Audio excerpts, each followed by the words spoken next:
भागीरथ बाबा अगर तब साधना कर रहे हैं, भागीरथ जी अगर तब साधना में डूबे हुए हैं, तब साधना में अगर लगे हुए हैं, भक्ति के बल में अगर लगे हुए हैं, तो केवल विश्व कल्याण के लिए, जन कल्याण, खुद के लिए कुछ नहीं मांगा।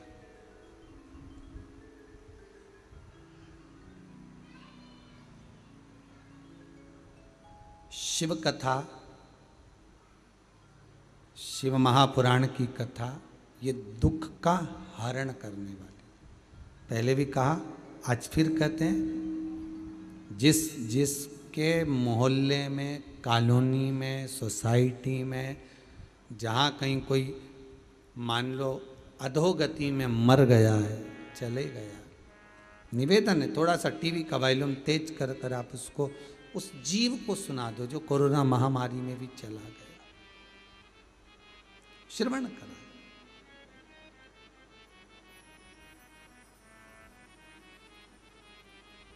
साधना में ये जरूरी नहीं है कि आप माला पकड़ कर बैठे, साधना में ये जरूरी है कि मन को साध लें।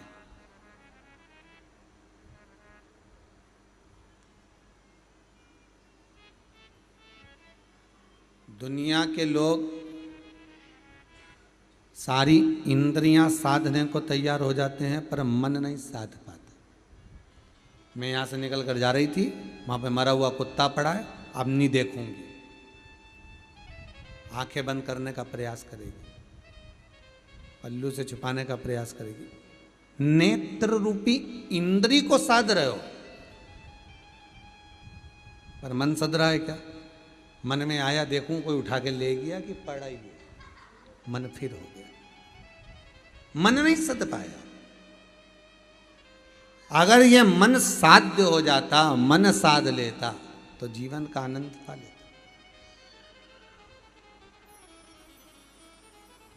जीवन का सर्वाधिक सुख वही मन में ही। महाराज शिव महापुराण की कथा में एक चरित्र आता है देवराज का, शंकर की कथा में बैठा है, जब चोरी का धन लेकर गया तो शिव महापुराण की कथा में बैठा है। शिव महापुराण की कथा चल रही है मंदिर के अंदर, और वहां उसको ताप लगा, बुखार आया, शरीर को ठंड लगी तो वहां जाकर बैठ गया। अब बैठ तो गया, शरीर में ताप भी आ गया, शरीर गर्म भी हो गया, पर वो ठंड लग रही, बहुत तप रहा है। कथा हो रही है, चित्त लगा क्या उसका? नहीं, मन नहीं लगा था। बस जैसे ही महादेव हर हर महादेव बोला जाता था, शंकर जी का नाम बोला जाता था, वैसे ही उसको क्रोध आ जाता था। अब उसको कौन समझाए कि ये मनुष्य का शरीर मिला है, मानव की देह मिली है, ये हर हर महादेव बोलने के लिए ही मिली है। हम तो कहते हैं सावन में, पूरे सावन के महीने में चेंज कर दो, हर हर महादेव की जगह कर दो घर घर महादेव। हम तो कहेंगे कि वही 6 अगस्त को जो श्रावण की शिवरात्रि आ रही है, हर हर महादेव नहीं करना है, हमें घर घर महादेव करना है।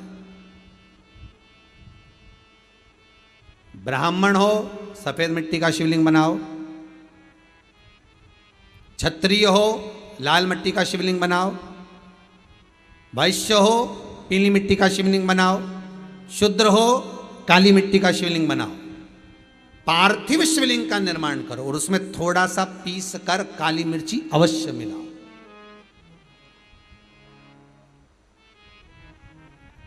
और आस्था चैनल के माध्यम से 6 अगस्त को शाम को 7 बजे 1 घंटा शिव का अभिषेक पूरा परिवार मिलकर श्रावण की इस श्रावणी शिवरात्रि में अवश्य करें।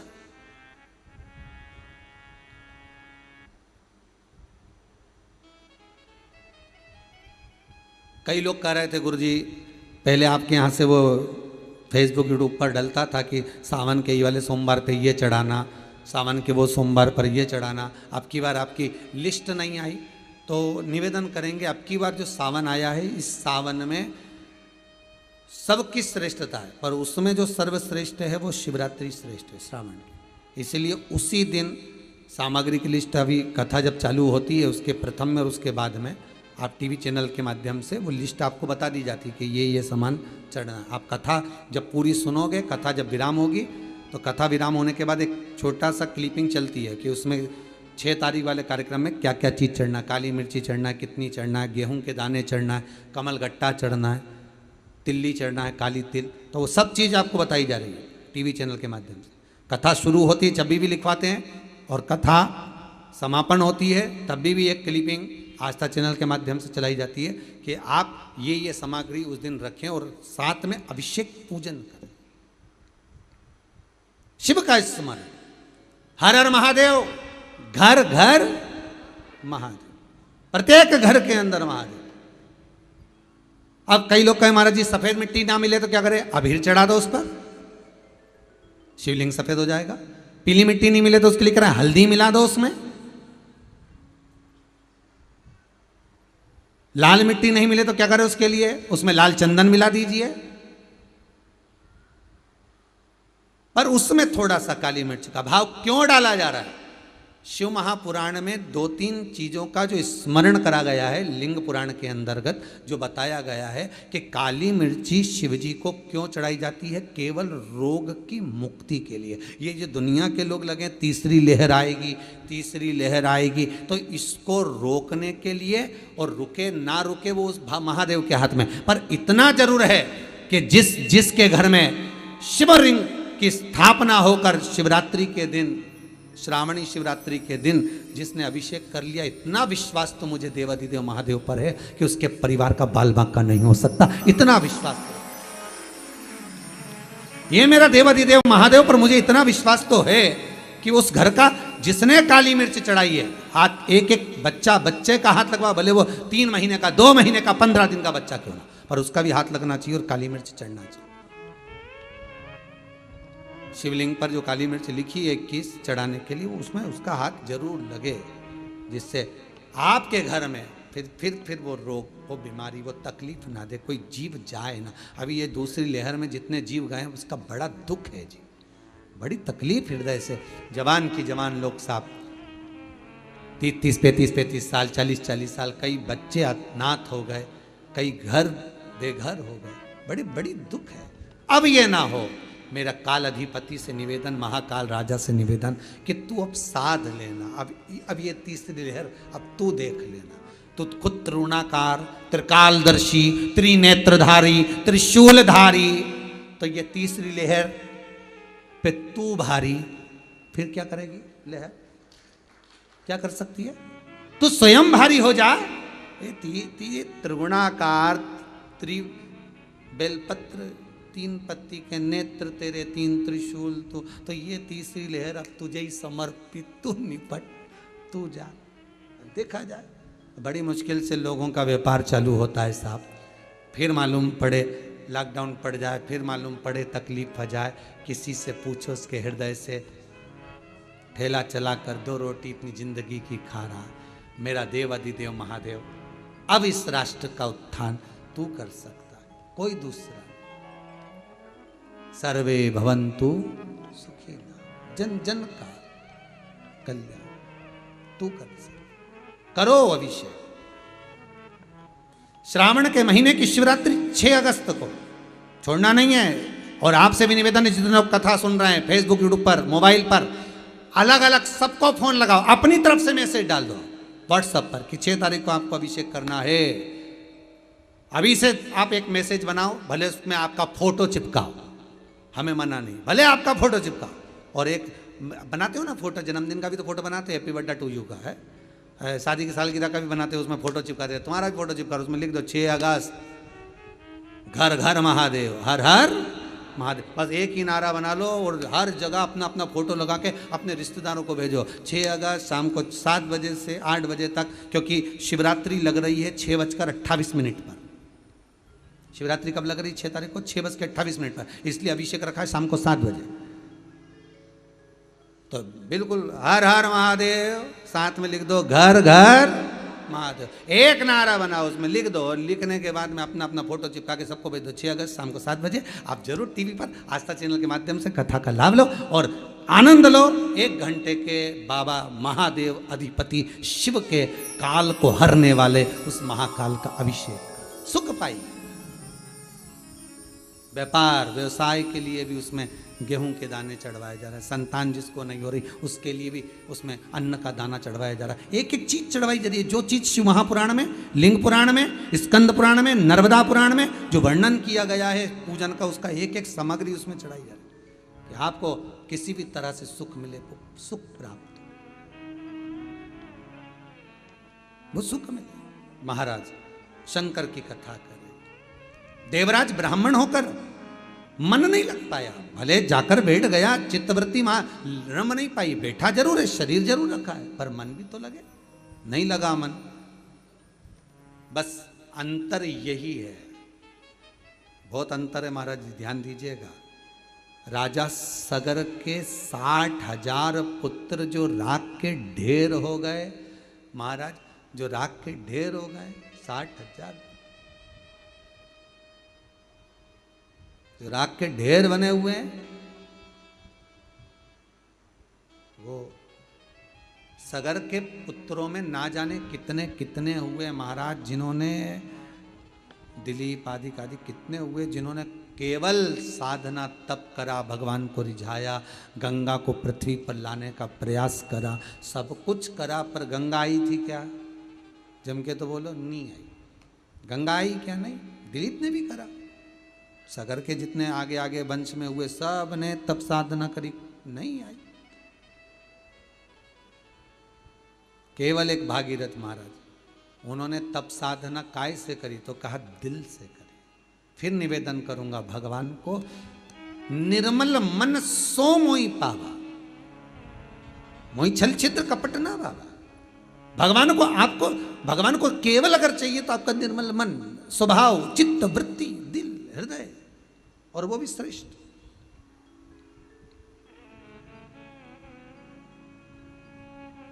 आप निर्मल मन से जो भगवान को भाव, आप कई लोग कुबेरेश्वर धाम आते हैं और 3 महीने में वापस आ जाते हैं। उसका कारण आप निर्मल मन से यहां से मांग कर जाते हो। चप्पल उतारी, बाबा से विनती करी, भले शिव नहीं यहां पर कंकर, कंकर में शंकर है कुबेरेश्वर भंडारी के। अभी शिवलिंग की प्राण प्रतिष्ठा नहीं हुई है, पर इसका एक एक कंकर शंकर है। यहां जो दिल से मांगता है उसको दिल से मिलता है, दिल से मिलता है। 3 महीने में वापस आ जाता है, बहुत जाता। उसको दिल से रिझाओ, वो देगा।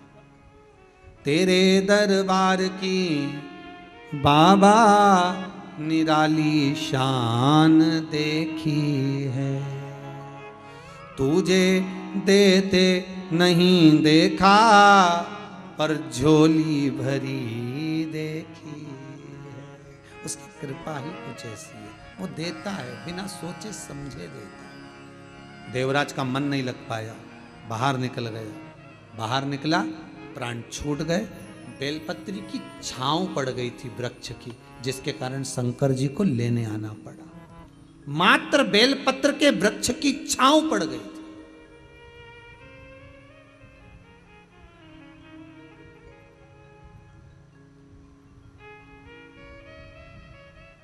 जो शमशान के करीब में रहते हो, जिनके घर के पास में शमशान हो, शमशान की रोड पर अगर कोई रह रहा हो, तो उनसे हाथ जोड़कर निवेदन है, भगवान से प्रार्थना करना, एक बेलपत्री का वृक्ष उस शमशान के रास्ते पर जरूर लगवा देना। क्यों? अगर कोई मुर्दे को लेकर भी जा रहे हैं और उस वृक्ष की छांव मात्र पड़ जाती है, तो वो जीव को पिंड दान की जरूरत नहीं पड़ती, वो जीव तर जाता है। फिर पिंड मिले ना मिले, तर्पण हुआ ना हुआ, तिलांजलि मिले ना मिले, ब्रह्म कपाली हुई ना हुई, केवल बेल वृक्ष की छांव मात्र पड़ गई तो जीव का कल्याण हो जाता है। मात्र बेल वृक्ष की छांव पड़ जाने पर उस जीव का कल्याण है। बेल वृक्ष की मात्र छांव पड़ने पर उसका उद्धार है।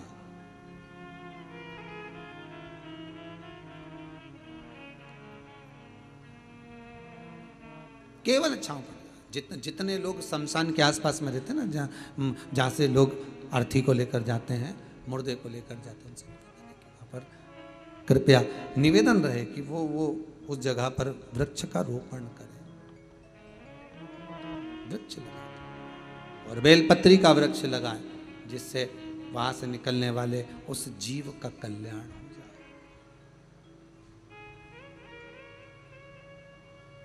चित्त नहीं लग पाया, मन नहीं लगा, पर बेलपत्री की छांव के नीचे प्राणों को छोड़ दिया।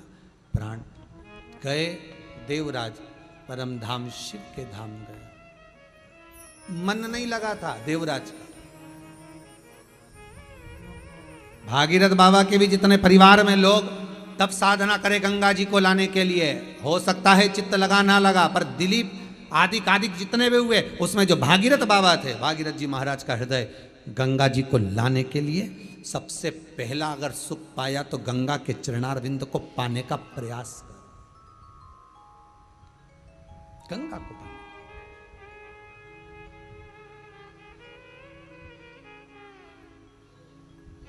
गंगोत्री से कुछ किलोमीटर की दूरी पर गौमुख है, जहां से गंगा का जल निकलता है।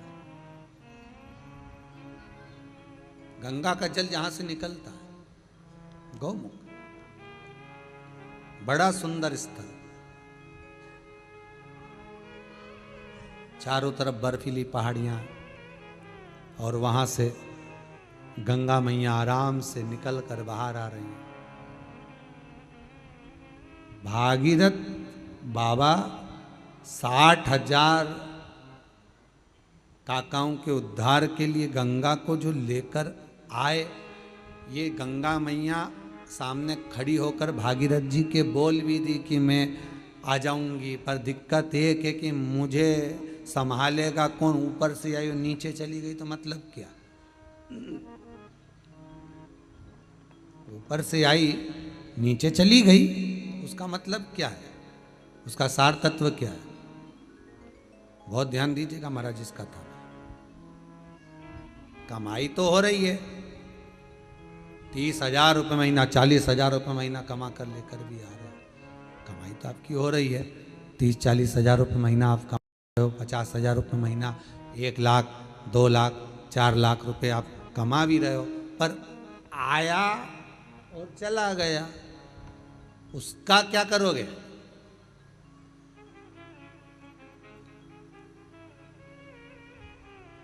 उसका करना क्या है? बहुत सुंदर संवाद है, ध्यान दीजिएगा।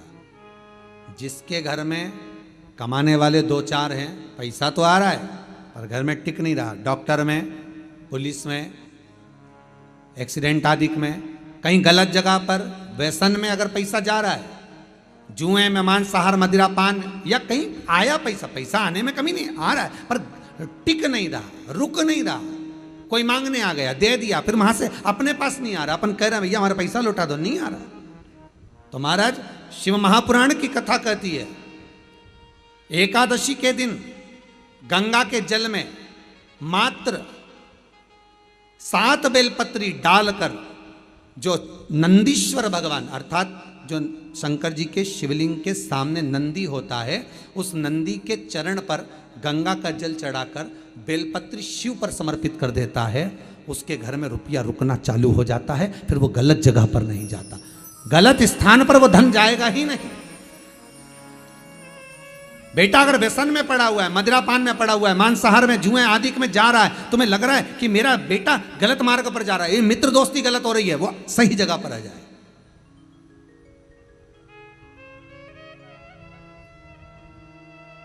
करना है एकादशी।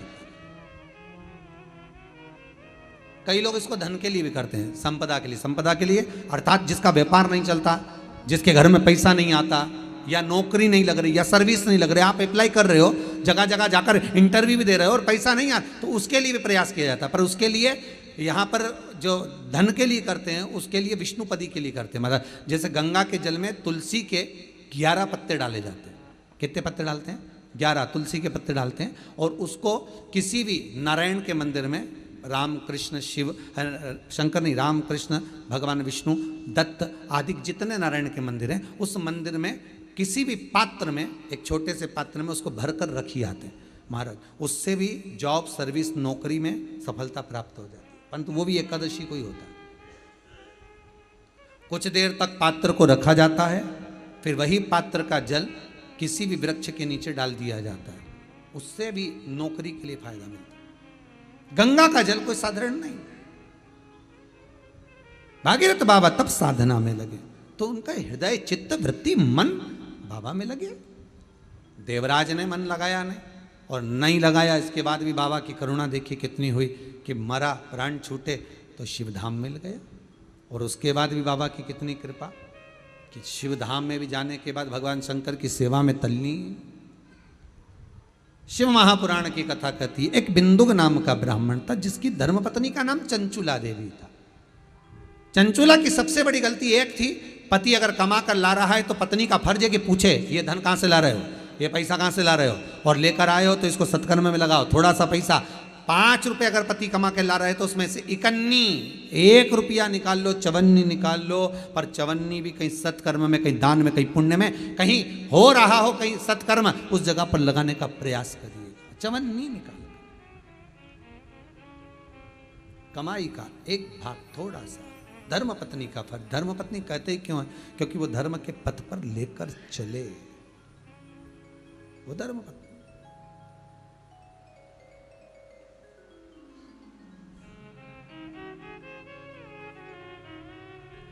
पैसा धन ज्यादा आने लगे तो पत्नी को कहना चाहिए कि देखो थोड़ा बहुत मेरा मन है शिव महापुराण की कथा हो जाए, या फिर कहीं सत्कर्म में लग जाए, कहीं ब्राह्मण भोज, साधु भोज, सन्यासी भोज, गुरु जन में, संत जन में, साधु जन में, तपस्वी जन में कहीं लग जाए। ये धर्मपत्नी, जहां धर्म जुड़ा हुआ हो वो धर्म। महाराज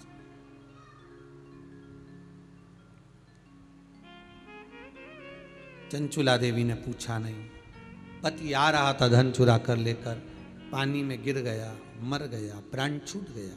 पहले भी शिव पुराण में कहा 3 तरह से मरे हुए व्यक्ति की गति नहीं है, उसको मोक्ष नहीं है। पहला पानी में डूब कर मरा हुआ, दूसरा सर्प के डसे से मरा हुआ, तीसरा स्त्री के हाथ से, नारी के हाथ से मरा हुआ व्यक्ति। इसकी गति नहीं है, मोक्ष नहीं है इसकी।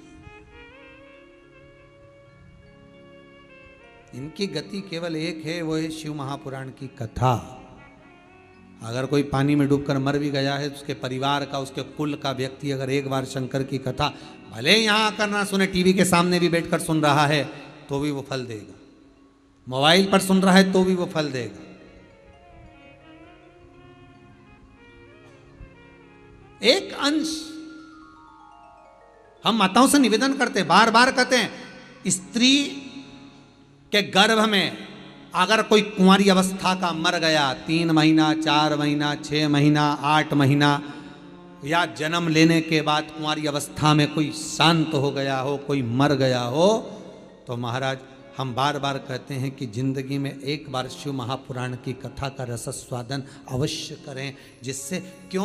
क्योंकि शिव पुराण में, अन्य पुराणों में स्पष्ट कहा गया है, कुंवारी अवस्था में मरने वाले का ना तो पिंड होता है, ना तर्पण होता है, ना तिलांजलि होती है, ना ब्राह्मण भोजन करे तो उसका भाग मिलता है, उसको उसका लाभ नहीं मिलता। भले तुम तिलांजलि करो, तर्पण करो, कुछ भी करो, उसका भाग नहीं मिलेगा। उसको भाग कम मिलता है जब उसके परिवार का कोई व्यक्ति शिव महापुराण की कथा का रसस्वादन कर लेता है, कथा श्रवण कर लेता है। कथा सुनने के बाद उसको पिंड भी मिलने लगता है, ब्राह्मण भोज भी मिलने लगता है, उसको सारा सुख प्राप्त होने लगता है, वो जीव की गति हो जाती है, उस जीव की गति हो जाती है। महाराज शिव पुराण में कहा, बिंदु प्रेत योनि में पड़ गया। चंचुला देवी ने दान पुण्य संकीर्तन का स्मरण नहीं था, पर काशी चली गई। काशी में जाकर शिव महापुराण की कथा को श्रवण किया, और शंकर भगवान की कथा को श्रवण करके उसके हृदय में ऐसी चित्तवृत्ति में शिव बैठे गंगा स्नान कर कर जा रही थी। गंगा का स्नान कर कर जा रही है, मार्ग से जाते समय, उसके मार्ग से पहुंचते समय, और वो जाते जाते उसके कहीं ठोकर लगी और गिर गई, प्राण छूट गए। शिव कथा सुनकर जा रही थी, गंगा का स्नान कर कर जा रही थी, काशी में प्राणों को छोड़ मोक्ष पद प्राप्त हो गया। शिवधाम पार्वती जी की सहेली बन गई। मन में दुख था, पति को मोक्ष कैसे मिले। पार्वती जी ने कह दिया एक काम करो, शिव महापुराण की कथा को करवाओ। शिव महापुराण की कथा किससे कराएं? तुमरुका जी से कराई। तुमरुका जी ने शिव पुराण की कथा का वाचन किया और चंचुला देवी ने शिव और पार्वती से निवेदन करा। शंकर और पार्वती दोनों ईश्वर जी गोरा जी बनकर शिव महापुराण के यजमान बनकर कथा का रसस्वादन करते हैं। हम बार बार कथाओं में कहते हैं शंकर पार्वती ही शिव पुराण के यजमान हैं।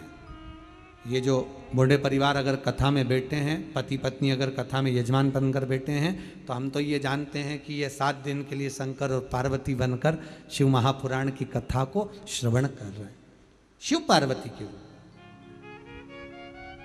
कथा के यजमान।